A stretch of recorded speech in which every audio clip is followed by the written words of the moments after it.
நம்ம இன்னைக்கு ராஜஸ்தானி லால் மான்ஸ் எப்படி செய்யலாம் அப்படின்னு சொல்லிட்டு பார்க்கலாம். லால் மான்ஸ் அப்படின்னா ரெட் மட்டன் அப்படின்னு சொல்லிட்டு அர்த்தம். ஓகே, நம்ம இப்போ பவுடர் பண்ண வேண்டிய ஸ்பைசஸை பார்ப்போம். பட்டை, கிராம்பு, ஏலக்காய், கருப்பு ஏலக்காய், ஜாவித்ரி. ஓகே, நம்ம இப்போ ப்ரொசீஜர் வந்து பார்ப்போம். இப்போ வந்து எண்ணெய் ஹீட் ஆன எண்ணெயில் நான் ஃபர்ஸ்ட் வந்து கருப்பு ஏலக்காவை சேர்த்துருக்கிறேன். அப்புறம் அதோட நிறைய காஷ்மீரி சில்லி. ஆக்சுவலாக இந்த லால் மாஸ் அப்படின்னாலே நான் அப்படியே சொன்னேன், அது ரெட் மட்டன். ஸோ அந்த ரெட் கலருக்காக வேண்டி நிறைய வந்து நம்ம சில்லி வந்து யூஸ் பண்ண வேண்டியது இருக்கும். ஸோ நான் ஃபர்ஸ்ட்டு காஷ்மீரி சில்லி ஒரு 4-5 காஷ்மீரி சில்லி வந்து நான் உள்ளே போட்டிருக்கிறேன். உங்களுக்கு தேவை அப்படின்னா, காரம் தேவை அப்படின்னா நீங்கள் வந்து காரம் மிளகாவும் நீங்கள் ஆட் பண்ணிக்கோங்க. இப்போது இந்த வத்தல் வந்து வதங்கிருச்சு. நான் இப்போ இதில் ரிமைனிங் ஸ்பைசஸ் பட்டை, கிராம்பு, ஏலக்காய், ஜாவித்ரி இந்த 4ஐயுமே நான் வந்து பவுடர் பண்ணி வச்சுருக்கிறேன். அந்த பவுடர் பண்ணதை நான் இதோட ஆட் பண்ணிக்கிறேன்.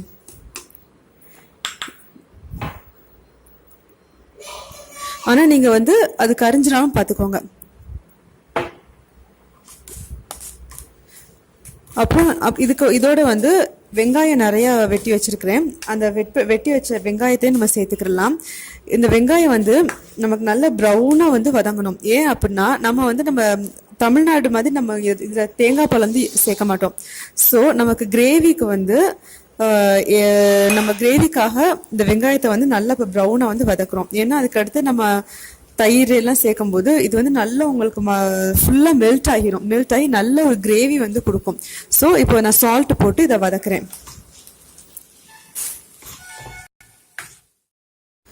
ஓகே, இப்போ ஒரு 2 மினிட்ஸ் ஆயிட்டு. இப்போ 2 மினிட்ஸ் கழிச்சு பாருங்க, உங்களுக்கு வெங்காயம் நல்லா ப்ரௌனாக வதங்கிருச்சு. இப்போ நீங்கள் இஞ்சி பூண்டு பேஸ்ட் வந்து இதில் ஆட் பண்ணிக்கோங்க.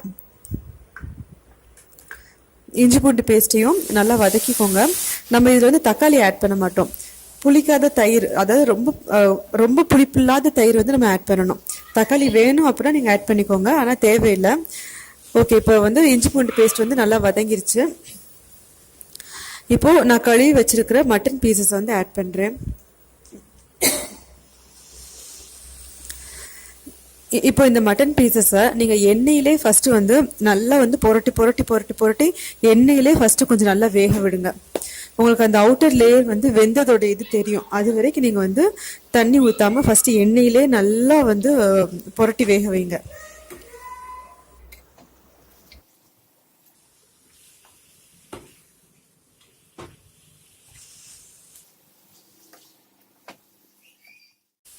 இப்போ மஞ்சள் தூள் போட்டு கொஞ்சம் கிளறி விட்டுட்டு, அப்புறம் நீங்கள் அந்த ஆயிலே கொஞ்சம் நேரம் இது வந்து வேக விடுங்க. லிட்டு போட்டு வேக விட்டுருங்க. இப்போ ஒரு 10 மினிட்ஸ் ஆயிட்டு. இப்போ பாருங்க, உங்களுக்கு கொஞ்சம் நல்லா குக் ஆனது தெரியுது. இப்போ வந்து நீங்கள் மல்லித்தூள் வந்து ஆட் பண்ணுங்க. நீங்கள் வந்து ஃபர்ஸ்ட் டைம் மல்லித்தூள் ஆட் பண்ணியிருந்தீங்க அப்படின்னா அது கொஞ்சம் கரிஞ்சு போயிருக்கும். அதனால இப்போ கொஞ்சம் அந்த எண்ணெயில் வந்து ட்ரையாக நம்ம வதக்குனதுக்கு அடுத்தது மல்லித்தூள் ஆட் பண்ணணும்.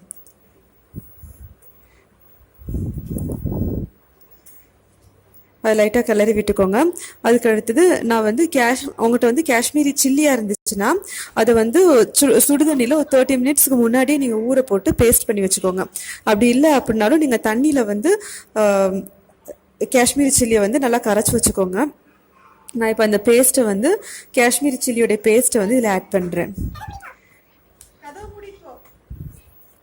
ஆட் பண்ணிவிட்டு இந்த ஸ்டேஜில் வந்து நான் புளிக்காத தயிர், ரொம்ப புளிப்பு இருக்கக்கூடாது, தயிரை நல்லா பீட் பண்ணிக்கோங்க. பீட் பண்ண தயிரை உள்ளே இப்போ நான் ஆட் பண்ணுறேன். நீங்கள் அப்படியே தயிரை நீங்கள் பீட் பண்ணால் தயிரை ஊற்றுனீங்க அப்படின்னா அது ஒரு மாதிரி தெரிஞ்சுக்கிறோம். அதனால் நல்லா பீட் பண்ண தயிரை இப்போ உள்ளே ஆட் பண்ணி கிளறி விட்டுக்கோங்க.